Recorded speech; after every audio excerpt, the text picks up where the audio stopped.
तो आज हम लोग इलेक्ट्रोस्टैटिक पोटेंशियल का नेक्स्ट लेक्चर में आपको वैद्युत क्षेत्र की तीव्रता और विभव के बीच संबंध को बताएंगे। हमने पहले ही बताया था कि वैद्युत क्षेत्र को दो राशियों, भौतिक राशियों के द्वारा प्रकट किया जाता है, व्यक्त किया जाता है। एक है सदिश राशि वैद्युत क्षेत्र की तीव्रता E और दूसरी अदिश राशि वैद्युत विभव V। वैद्युत क्षेत्र में किसी भी बिंदु पर वैद्युत क्षेत्र की तीव्रता और वैद्युत विभव निश्चित होता है और उसके मान को हम लोग ज्ञात कर सकते हैं।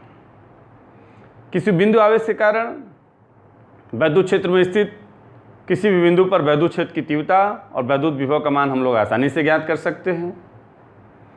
और आज के लेक्चर में हम लोग पढ़ेंगे वैद्युत क्षेत्र की तीव्रता और वैद्युत विभव में क्या संबंध है। यदि दो प्लेटों के बीच विभवांतर पता हो तो क्या हम लोग वैद्युत क्षेत्र की तीव्रता को ज्ञात कर सकते हैं, या वैद्युत क्षेत्र की तीव्रता ज्ञात हो तो क्या विभवांतर ज्ञात कर सकते हैं, या किसी भी बिंदु पर वैद्युत विभव वैद्युत क्षेत्र की सहायता से कैसे ज्ञात कर सकते हैं। आज के लेक्चर में अगर आप वीडियो को लास्ट तक देखेंगे तो ये सब चीज़ें सीख जाएंगे। लेकिन सबसे पहले विभव प्रवणता या पोटेंशियल ग्रेडियंट क्या होता है। विभव प्रवणता 11वीं क्लास में आप लोग वेग प्रवणता, ताप प्रवणता पढ़े होंगे। दूरी के सापेक्ष वेग परिवर्तन की दर को वेग प्रवणता कहते हैं। दूरी के साथ ताप परिवर्तन की दर को ताप प्रवणता कहते हैं। ठीक उसी तरह से वैद्युत क्षेत्र में दूरी के सापेक्ष विभव परिवर्तन की दर को विभव प्रवणता कहते हैं। सेम डिफिनीशन उसी तरह से है।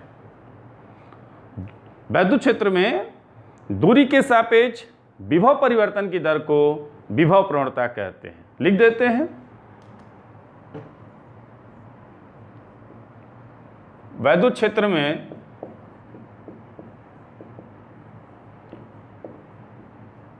दूरी के साथ विभव परिवर्तन के दर को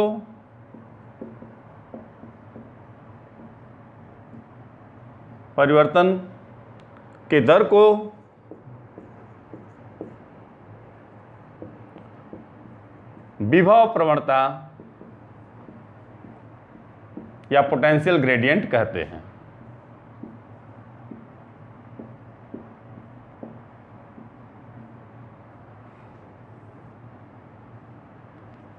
ब्लैक पेन। यदि दो बिंदु A और B है, बिंदु B का विभव V है और A का विभव V प्लस dV है, तो B और A के बीच, या आप ऐसे भी कह सकते हो, A का विभव V ले लेते हैं, इसका V प्लस dV, तो विभव प्रवणता क्या होता है। अगर हम वैद्युत क्षेत्र यहाँ, इसका मतलब किधर हो गया, वैद्युत क्षेत्र की तीव्रता के साथ इधर हो गई, ठीक है ना, क्योंकि वैद्युत क्षेत्र की तीव्रता के समय वैद्युत विभव का मान घटता है। तो विभव प्रवणता क्या हो जाएगा,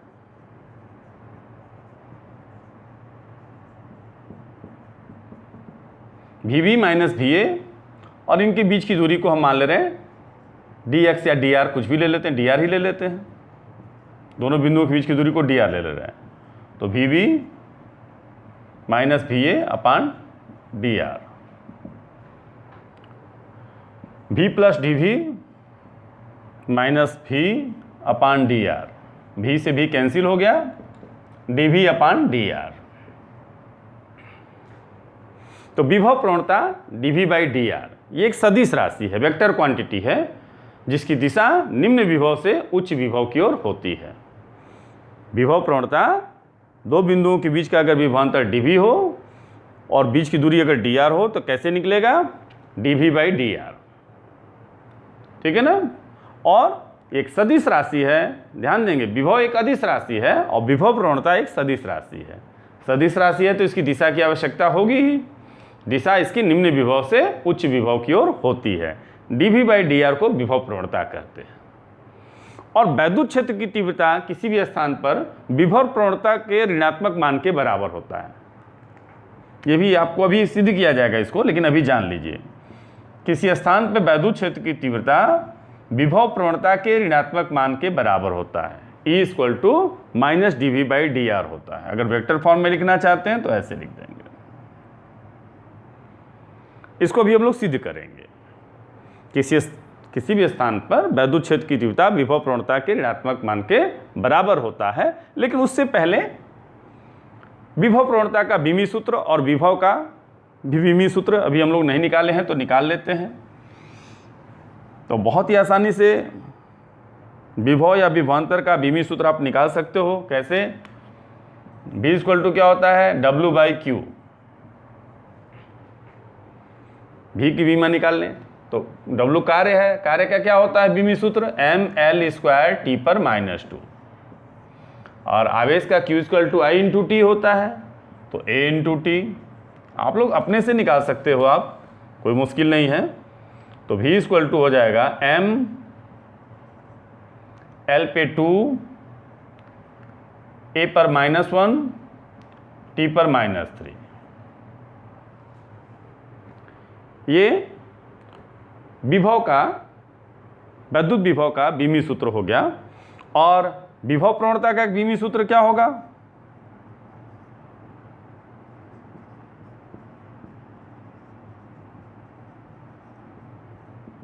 विभव की बीमा बटा में विभव परिवर्तन क्या होता है? dV/dr, यही ना।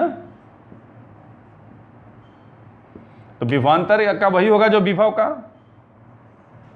mL² A/-1 T/-3, ये dV हो गया। और r यानी दूरी L होगा, तो क्या हो जाएगा? mL A⁻⁻1 T⁻⁻3। किसी न किसी भौतिक राशि का विमी सूत्र एग्जाम में आ जाता है तो आपको निकालने आना चाहिए। सूत्र, विमी सूत्र याद होना जरूरी नहीं है, जब भी आए तो आप उसको कैलकुलेट करके निकाल सकते हैं। ठीक है, अब हम लोग वैद्युत क्षेत्र की तीव्रता एवं विभव प्रवणता में संबंध बताने जा रहे हैं। अब आपको क्या बताने जा रहे हैं? वैद्युत क्षेत्र की तीव्रता और विभव प्रवणता में संबंध। हेडिंग आप डाल लेंगे, वैद्युत क्षेत्र की तीव्रता एवं विभव प्रवणता में संबंध। ठीक है, ये दो बिंदु A और B है। मान लेते हैं A का विभव है, कोई बिंदु आवेश यहाँ पे ले रहे हैं, Q बिंदु O पर है, और इसके कारण उत्पन्न वैद्युत क्षेत्र में दो बिंदु है A और B, पास पास है। बिंदु A का विभव है V + dV, अब बिंदु B का विभव क्या है? V है, और इनके बीच की दूरी dr है। अगर वेक्टर फॉर्म में लिख दें तो वेक्टर dr हो जाएगा।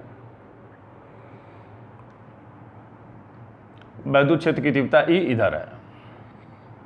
निश्चित रूप से जैसे जैसे आगे जाएंगे वैद्युत क्षेत्र की तीव्रता E का मान कम होता जाएगा, और वैद्युत क्षेत्र की दिशा में वैद्युत विभव का मान भी घटता जाता है। लेकिन A और B को हम इतना पास ले रहे हैं, ये दोनों बिंदु A और B इतना निकट है कि इनके बीच की वैद्युत क्षेत्र की तीव्रता ऑलमोस्ट एक समान है। भाई dr आप जानते हैं ना, dr क्या होता है? दूरी, अनंत सूक्ष्म दूरी होती है। तो ये दूरी इतनी कम है A और B के बीच की कि इनके बीच की वैद्युत क्षेत्र की तीव्रता लगभग एक समान हम लोग मान सकते हैं। तो इनके बीच की वैद्युत क्षेत्र की तीव्रता एक समान है, और वो कितना है? E है। A और B के बीच लगभग एक समान होगी, 100% तो समान होगी नहीं। अगर यहाँ पे कोई परीक्षण आवेश Q0 हो तो उस पर कितना वैद्युत बल लगेगा? बिंदु B पर स्थित परीक्षण आवेश पर, बिंदु B पर स्थित परीक्षण आवेश Q0 पर वैद्युत बल कितना लगेगा? बराबर Q0 × E। कितना किधर होगी उसकी दिशा, चूंकि परीक्षण आवेश Q0 धनात्मक है तो धन आवेश पर वैद्युत बल जो लगता है वो वैद्युत क्षेत्र के अनुदिश होता है। Q0e की दिशा किधर होगी, इधर ही होगी, वैद्युत क्षेत्र के अनुदिश ही होगी। हम रेड कलर के पेन से लिख दे रहे हैं उसको ताकि आपको और क्लियरली दिखाई दे। F इक्वल टू Q0e, उसका डायरेक्शन होगा इधर। अब इस वैद्युत बल लग रहा है इधर और इसको हम B से A तक ला रहे हैं, तो परीक्षण आवेश को बिंदु B से A तक लाने में वैद्युत बल के विरुद्ध किया गया कार्य कितना होगा, F dot D are. F कितना हो गया, इक्वल टू क्या होगा, F D r cos 180 degree. F की दिशा इधर है, डी आर की दिशा इधर है, ला रहे हैं B से A की ओर, तो F का वैल्यू हो गया Q0 into e into d r cos 180 अंश का मान -1, तो डी डब्ल्यू इक्वल टू कितना हो गया -Q0 E into d are, equation number 1। और वैद्युत विभवांतर की परिभाषा से परीक्षण आवेश Q0 को बिंदु B से A तक लाने में किया गया कार्य वो कितना होगा,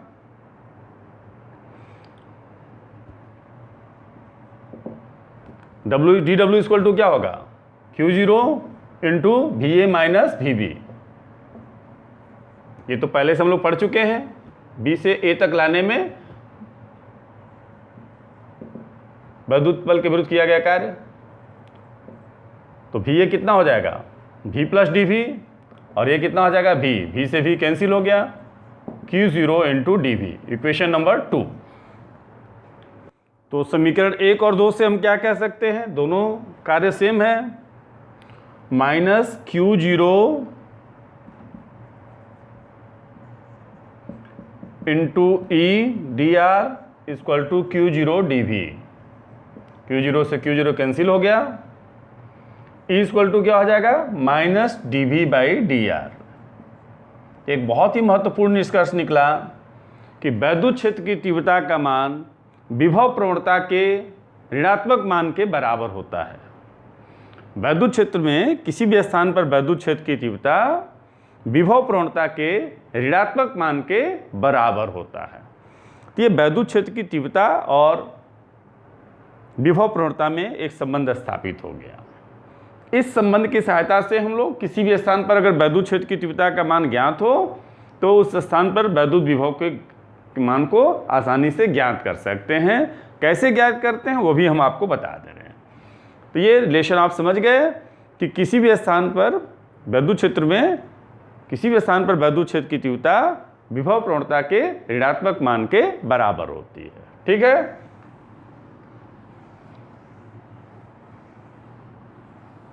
एक बात और जान लीजिए कि अगर दो प्लेट हैं, समांतर प्लेट हैं, लंबाई ज़्यादा है, बीच की दूरी कम है, इस प्रकार से कि इनके बीच की वैद्युत क्षेत्र की तीव्रता एक समान है, और अगर इनके बीच का विभवांतर भी है और वैद्युत क्षेत्र की तीव्रता अगर इनके बीच E एक समान है और प्लेटों के बीच की दूरी D है, तो E इक्वल टू क्या हो जाएगा V बाई डी। दो प्लेटों के बीच वैद्युत क्षेत्र की तीव्रता और विभवांतर में ये संबंध होता है। ठीक है, दोनों प्लेटों के बीच का विभवांतर V हो, बीच की दूरी D हो, तो और इसका ध्यान रखेंगे कि वैद्युत क्षेत्र की तीव्रता एक समान रहे, तब E इक्वल टू क्या हो जाएगा V बाई डी। इस पर भी न्यूमेरिकल आते हैं, तो ध्यान देंगे इससे। इसको अगर वेक्टर फॉर्म में लिख दें, E इक्वल टू क्या हो जाएगा -dV बाई डी आर, या dV equal to -E dot D R. हम लोग इस -E भी है, इस समीकरण के सहायता से किसी भी स्थान पर वैद्युत विभव के मान को ज्ञात कर सकते हैं अगर वैद्युत क्षेत्र की तीव्रता ज्ञात हो। कैसे, मान लेते हैं दो बिंदु जिनकी जो R1 और R2 दूरी पर हैं, और R1 दूरी पर वैद्युत विभव का मान V1 है और R2 दूरी पर वैद्युत विभव का मान V2 है। तो R1 से R2 दूरी के बीच इसको समाकलित कर दें तो क्या हो जाएगा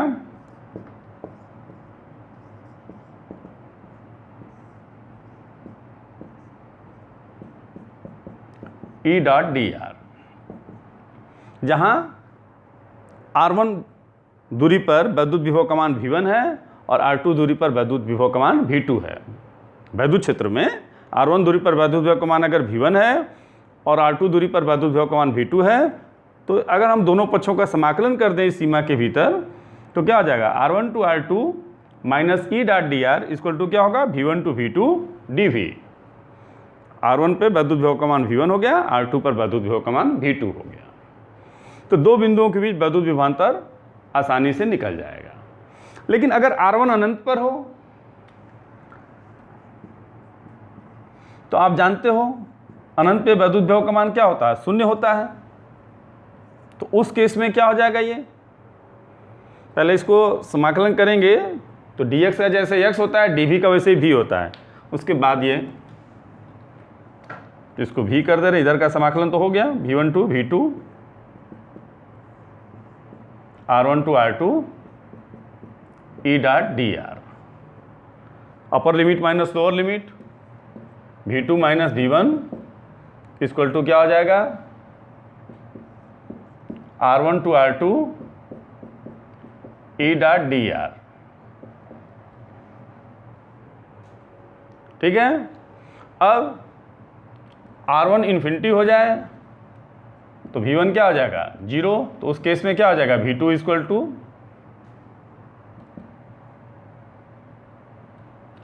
और R2 को हम लोग R ले रहे हैं और V2 को V ले रहे हैं, तो क्या हो जाएगा, V इक्वल टू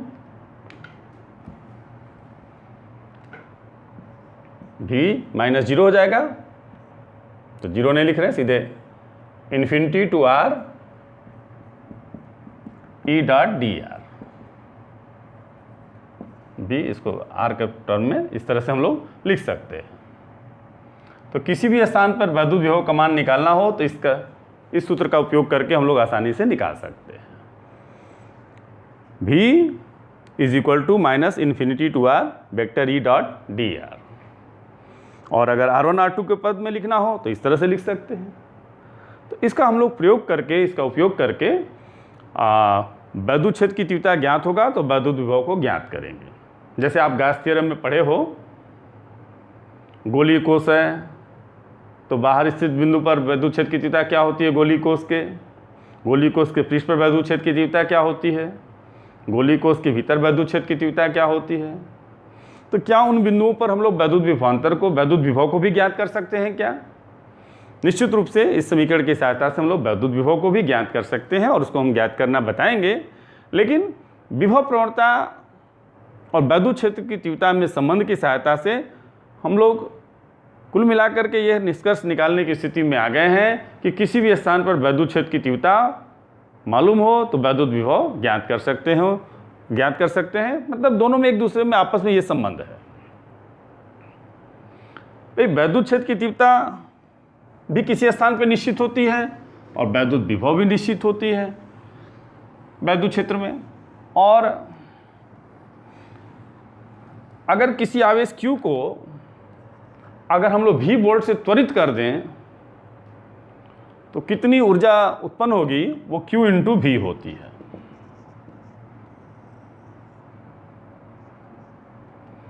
अगर किसी आवेश Q को V वोल्ट से त्वरित कर दिया जाए तो उस कण द्वारा, आवेशित कण द्वारा अर्जित ऊर्जा का, गति ऊर्जा का मान कितना होगा, Q इंटू V। ये भी एक रिलेशन जान जाइए, इसको भी हम लोग निकालेंगे। लेकिन एक चीज हम पहले बता दें,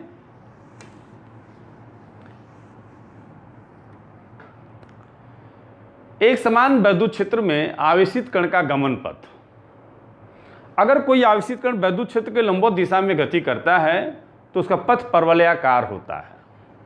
ये कैसे हम लोग निकालेंगे? ये दो प्लेट है,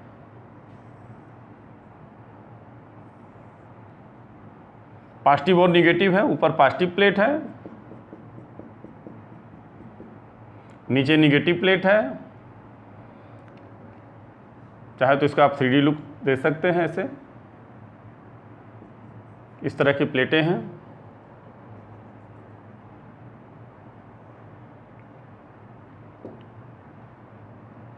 ठीक है, ये दो प्लेटें हैं ऐसे ऊपर नीचे। ठीक है, अब इसको मिटा देते हैं, खाली क्रॉस सेक्शन उसका दिखाते हैं। अब इसमें कोई इलेक्ट्रॉन ऐसे प्रवेश कर रहा है या कोई आवेशित कण, इलेक्ट्रॉन छोड़िए, कोई आवेशित कण क्यों ले रहे हैं, ये पॉजिटिव हो गया, निगेटिव भी हो सकता है, ये हम पॉजिटिव ले रहे हैं। अब इलेक्ट्रॉन, अगर इलेक्ट्रॉन का गमन पथ लेना है तो क्यू की जगह पे इलेक्ट्रॉन ले लीजिए, तो जो इलेक्ट्रॉन का ही गमन पथ ले लेते हैं। चलिए इलेक्ट्रॉन हो गया, तो इलेक्ट्रॉन ऋण आवेशित है, इसका ध्यान रखिएगा। वैद्युत क्षेत्र की तीव्रता क्या होगी, ई, धन से ऋण की ओर, धन से दूर जाते हुए ऋण की ओर आते हुए। एक समान वैद्युत क्षेत्र ई हर स्थान पे है, ठीक है। जैसे ही ये इलेक्ट्रॉन प्रवेश करेगा, मान लीजिए यू वेग से प्रवेश किया, प्रवेश करते समय इसका वेग कितना है, यू। जैसे ही प्रवेश करेगा इसके अंदर, वैद्युत क्षेत्र के अंदर, इस पर एक वैद्युत बल लगेगा। वैद्युत बल कितना लगेगा, किसी आवेशित कण को वैद्युत क्षेत्र ई में ले जाएंगे तो कितना बल लगता है, F = Q × E। तो इलेक्ट्रॉन का आवेश स्मॉल ई है, तो इस पर कितना वैद्युत बल लगेगा, स्मॉल ई × कैपिटल ई। इस वैद्युत बल की दिशा किधर होगी, इस प्लेट को A लिख दे रहे हैं, इस प्लेट को B लिख दे रहे हैं, इनके बीच की दूरी को स्मॉल d। ध्यान दीजिएगा, एक बहुत ही महत्वपूर्ण आर्टिकल हम कर रहे हैं। तो वैद्युत बल की दिशा क्या होती है, पहले वैद्युत क्षेत्र E की दिशा क्या होगी, अगर प्लेटों के बीच की विभवांतर V है, उसको रेड पेन से या ग्रीन पेन से लिख देते हैं। प्लेटों के बीच का विभवांतर कितना है, V, और दूरी कितनी है, D। तो वैद्युत क्षेत्र की दिशा E = क्या हो जाएगी, V/D, दिशा A से B की ओर। वैद्युत बल F = E × E, इसकी दिशा क्या होगी, ऋण आवेश है, तो ऋण आवेश पर वैद्युत बल की दिशा क्या होती है, वैद्युत क्षेत्र के विपरीत होती है, यानी B से A की ओर, प्लेट B से प्लेट A की ओर। ध्यान देंगे, बल लगेगा तो बल के कारण त्वरण उत्पन्न होता है। मान लेते इलेक्ट्रॉन का द्रव्यमान स्मॉल m है, तो इस बल के कारण कितना त्वरण उत्पन्न होगा, F/m, यानी E/m। दिशा, जिधर बल की दिशा होगी वही त्वरण की दिशा होगी, B से A की ओर। ठीक है, इसको बल की इक्वेशन 2 कर दें, या इसको 2, इसको 3। अब इस त्वरण के कारण इलेक्ट्रॉन क्या होगा, जैसे यहां प्रवेश किया है तो इलेक्ट्रॉन किस दिशा में गति कर रहा है, एक्स अक्ष के अनुदिश। इसको अगर हम इसके इलेक्ट्रॉन के डायरेक्शन को एक्स अक्ष मान ले रहे हैं और इसको वाई अक्ष मान ले रहे हैं, और बल किधर लग रहा है, वाई अक्ष के अनुदिश लग रहा है, लेकिन नीचे की ओर। तो इलेक्ट्रॉन ऐसे प्रवेश किया है, तो एक्स अक्ष उसका जब प्रवेश करेगा, प्रवेश करते समय उसका वेग u है, तो एक्स अक्ष के अनुदिश उसका वेग का घटक क्या होगा, u cos 0, और वाई अक्ष के अनुदिश उसका वेग का घटक क्या होगा, u sin 0। ध्यान दीजिएगा, वियोजन तो आप लोग पढ़े ही हैं। जैसे ही प्रवेश करेगा, प्रवेश करते समय वो एक्स अक्ष से कितना कोण बना रहा है, 0 डिग्री। तो जैसे प्रवेश किया है तो उसमें एक्स अक्ष के अनुदिश उसके वेग का घटक कितना हो गया, u cos 0, और वाई अक्ष के अनुदिश वेग का घटक क्या हो गया, u sin 0, यानी कि ये u हो गया और ये हो गया 0। ठीक है, तो आप लोग प्रक्षेप गति में पढ़े हुए हैं कि गुरुत्वीय त्वरण याद है, गुरुत्वीय त्वरण किधर कार्य करता है, ऊर्ध्वाधर दिशा में नीचे की ओर कार्य करता है। तो गुरुत्वीय त्वरण का प्रभाव वेग के किस घटक पर पड़ता है, केवल ऊर्ध्वाधर घटक पर पड़ता है, क्षैतिज घटक पर गुरुत्वीय त्वरण का कोई प्रभाव नहीं पड़ता है, प्रक्षेप गति में पड़े हैं। ठीक उसी प्रकार से यहाँ वैद्युत बल किस दिशा में कार्य कर रहा है, ऊर्ध्वाधर दिशा में कार्य कर रहा है, किधर, नीचे की ओर। ठीक है, तो जो वैद्युत बल के कारण जो त्वरण उत्पन्न होगा, वैद्युत त्वरण, वो वेग के किस घटक को प्रभावित करेगा, क्षैतिज घटक पर तो उसका कोई प्रभाव नहीं होगा, केवल और केवल ऊर्ध्वाधर घटक पर ही प्रभाव पड़ेगा। ठीक है ना, वैद्युत त्वरण ऊर्ध्वाधर नीचे की ओर कार्य कर रहा है, तो इसका प्रभाव केवल वेग के ऊर्ध्वाधर घटक पर पड़ेगा, क्षैतिज घटक पर इसका कोई प्रभाव नहीं पड़ेगा। यानी जिस घटक पर, वेग के जिस घटक पर वैद्युत त्वरण का कोई प्रभाव नहीं पड़ेगा, वो पूरे गति के दौरान अपरिवर्तित रहेगा, और जो घटक अपरिवर्तित रहता है उसमें हम लोग क्या समीकरण लगाते हैं, दूरी इक्वल टू चाल गुणित समय, दूरी बराबर चाल गुणित समय लगाते हैं या चाल बराबर दूरी बटा समय लगाते हैं। और वेग के जिस घटक में त्वरण होता है उसमें गति के 3 समीकरण होते हैं, तो उसमें आवश्यकता के अनुसार हम लोग समीकरण लगाएंगे। लेकिन वेग का क्षैतिज घटक क्या हो गया, u cos 0 डिग्री, यानी कि u cos 0 डिग्री का वैल्यू 1 होता है, और प्रारंभिक ऊर्ध्वाधर घटक क्या हो गया, u sin 0 डिग्री, जिसका वैल्यू कि 0 हो गया। ठीक है, अब मान लीजिए ये यहाँ से यहाँ तक चला है, तो ये दूरी x है, प्लेट की लंबाई कितनी है, x मान लेते हैं, क्षैतिज विस्थापन x हुआ है और समय लगा है t, तो दूरी इक्वल टू क्या होगा, ux इंटू टी, क्योंकि क्षैतिज घटक में वैद्युत त्वरण का कोई प्रभाव नहीं पड़ेगा। तो ux का वैल्यू कितना हो गया, u into T, equation number 4। और ऊर्ध्वाधर घटक मान लीजिए यहां से यहां गया है और ये यहां से यहां गया है और उसका ऊर्ध्वाधर विस्थापन y हुआ है। ध्यान देंगे तो बहुत ही आसानी से समझ में आ जाना चाहिए, ये दूरी x है और ये y है, तो y इक्वल टू क्या होगा, u I T plus half A T square. ठीक है, y इक्वल टू यू आई का वैल्यू 0, हाफ a का वैल्यू कितना हो जाएगा, small e into capital E by m, और t का वैल्यू x अपान u का होल स्क्वायर। ये हो गया half E capital E small m x square upon u square. अब ध्यान देंगे, अब काम हो ही गया है, चाहे तो E के जगह पे v बाई डी भी लिख सकते हो आप, अगर विभवांतर मालूम हो, बीच की दूरी मालूम हो, तो क्या हो जाएगा, y equal to half e by m v by D U square into X square. जरा इस चीज को ध्यान दीजिएगा, E क्या है, इलेक्ट्रॉन का आवेश है, V प्लेटों के बीच का विभवांतर है, M इलेक्ट्रॉन का द्रव्यमान है, D प्लेटों की बीच की दूरी है पूरी, U इलेक्ट्रॉन जब प्रवेश किया है प्लेटों के बीच उस समय उसकी वेग है, X क्षैतिज विस्थापन है। तो ये तो पूरा कांस्टेंट है, x ही जितना आगे जाएगा x का मान चेंज होता जाएगा, वैद्युत क्षेत्र की तीव्रता, ये वैद्युत क्षेत्र में जितनी दूर तक चलेगा x का मान उतना चेंज होता रहेगा। प्लेट की लंबाई बदल सकते हैं आप, जितनी प्लेट की लंबाई होगी उसी को x आप कह सकते हो, प्लेट की लंबाई छोटी कर देंगे x का मान कम हो जाएगा, यानी y is proportional to x square.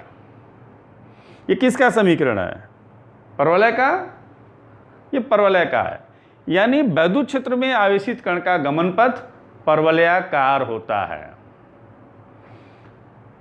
आप इससे पहले प्रक्षेप पथ पढ़ चुके हो, प्रक्षेप पथ कैसा होता है, वो भी परवलयाकार होता है ना। ठीक उसी तरह से ये भी, अगर कोई भी आवेशित कण वैद्युत क्षेत्र में वैद्युत क्षेत्र के लंबवत गति करता है तो उसका पथ कैसा होगा, परवलयाकार होगा, और ये उसके पथ का समीकरण है। अब इसमें से कुछ भी पूछा जा सकता है, न्यूमेरिकल में कोई एक अननोन मान रहेगा, बाकी सारे मान दिए रहेंगे, आपको पूछ दिया जाएगा, आप निकाल लोगे। इलेक्ट्रॉन के जगह पे अगर कोई और आवेशित कण होगा Q, तो उसका आवेश रख देंगे, हमने इलेक्ट्रॉन ले लिया है, इसके जगह पे कोई परीक्षण आवेश Q0 या कोई भी आवेशित कण ले सकते हैं। चूंकि इलेक्ट्रॉन था तो ये ऋण आवेश है, इसलिए ये ऊपर की ओर गया है। अगर धन आवेश रहता तो ये परवलयाकार पथ पे ही चलता, लेकिन ये किधर जाता, ऊपर से नीचे की ओर जाता है। इलेक्ट्रॉन रहेगा तो नीचे से ऊपर जाएगा, और धन आवेश रहेगा तो ऊपर से नीचे की ओर जाएगा, इतना ही अंतर है। फिर से समझ लीजिए पूरी बात को, ये दो प्लेट हैं A और B, A धनावेशित है, B ऋणावेशित है, दोनों के बीच की दूरी D है और दोनों प्लेट के बीच विभवांतर V है, तो प्लेटों के बीच वैद्युत क्षेत्र की तीव्रता क्या हो जाएगी, V by D, Disha A से B की ओर, क्योंकि वैद्युत क्षेत्र की दिशा ही होती है धन से ऋण की ओर। ये तो आप जानते ही हैं। देखिए पीछे की जानकारी पूरी होगी तभी आपको समझ में आएगा। अब इस वैद्युत क्षेत्र के कारण हम मान ले रहे हैं कि कोई इलेक्ट्रॉन u वेग से इसमें प्रवेश कर रहा है, क्षैतिजता u वेग से गति करते हुए, यानी x अक्ष के अनुदिश जब प्रवेश कर रहा है तो उस समय उसका वेग कितना है, u है। जैसे ही प्रवेश करेगा तो वैद्युत क्षेत्र के कारण इस इलेक्ट्रॉन पर कितना वैद्युत बल लगेगा, E × E। दिशा क्या होगी, B से A की ओर, क्योंकि ऋण आवेश पर जो बल लगता है उसकी दिशा वैद्युत क्षेत्र के विपरीत होती है। धन आवेश पर क्षेत्र के अनुदिश, ऋण आवेश पर क्षेत्र के विपरीत होती है, तो इसलिए B से A की ओर। इस वैद्युत बल के कारण जो त्वरण उत्पन्न होगा F/m, ये तो सबको मालूम है, गली का हर बच्चा जानता है, A = F/m, त्वरण = बल बटा द्रव्यमान, सबको मालूम है। तो बल इक्वल क्या होगा, E × E/m, बल का वैल्यू E × E हो गया और m यहाँ पे है ही, इसकी भी दिशा वही होगी B से A की ओर। अब जब वो प्रवेश करेगा तो वेग को दो घटकों में वियोजित करेंगे। तो क्षेत्र के x अक्ष के अनुदिश वेग का घटक क्या होगा, u cos 0, और y अक्ष के अनुदिश u sin 0, क्योंकि जब प्रवेश किया है तो x अक्ष से कितना कोण बना रहा है उस समय, 0 डिग्री। तो उसका प्रारंभिक क्षैतिज घटक u cos 0 और ऊर्ध्वाधर घटक u sin 0।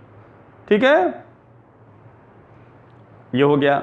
अब चूंकि बल और त्वरण y अक्ष के अनुदिश है तो इसलिए क्षैतिज घटक पर, यानी ऊर्ध्वाधर दिशा में है कहने का मतलब, तो क्षैतिज घटक पर वैद्युत त्वरण का कोई प्रभाव नहीं पड़ेगा, इसलिए क्षैतिज घटक अत्वरित गति होगी। और जब गति में त्वरण नहीं होता है तो दूरी बराबर चाल घूरते समय लगता है।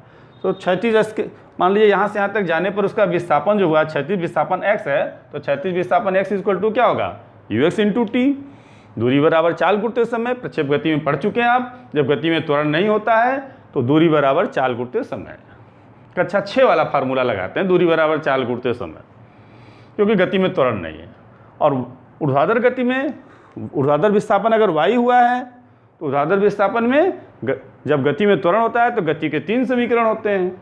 ऊर्ध्वाधर विस्थापन y के लिए गति का कौन सा समीकरण लगाएंगे, दूसरा समीकरण लगाएंगे, क्योंकि हमको t मालूम हो गया है समीकरण 4 से। ui का मान 0 रख दिए, t का मान रख दिया हमने x/u, और a का मान क्या रख दिया, E/m, a का मान भी रख दिए हैं। अब यहाँ पे x² / u² कर दिए और e के जगह पे क्या लिख दिया हमने, v/d। तो इस समीकरण की सहायता से, और यहाँ पे क्या हम लोग देख रहे हैं, y is proportional to x², या एक कांस्टेंट आप कह सकते हो, कांस्टेंट c × x²। ठीक है, इसका मतलब क्या है, y एक घाती है, x द्विघाती है। ये किसका समीकरण है, परवलय का है। यानी वैद्युत क्षेत्र में आवेशित कण का गमन पथ क्या होता है, परवलयाकार होता है, पैराबोलिक होता है। जब भी कोई आवेशित कण वैद्युत क्षेत्र के लंबवत गति करेगा तो उसका पथ परवलयाकार होगा। ये बहुत ही महत्वपूर्ण निष्कर्ष निकला है, इस पर आधारित न्यूमेरिकल भी कराए जाएंगे। तो आप ये आर्टिकल जो भी बताया गया है इसको घर पे प्रैक्टिस करिए। नेक्स्ट लेक्चर में जब हम लोग लेंगे तो उसमें इस पर आधारित कुछ न्यूमेरिकल लेकर के आपको समझाने की कोशिश करेंगे, लेकिन आपको तभी समझ में आएगा जब इसको पीछे को चीज़ों को आप बढ़िया से समझे रहेंगे। ठीक है, थैंक यू।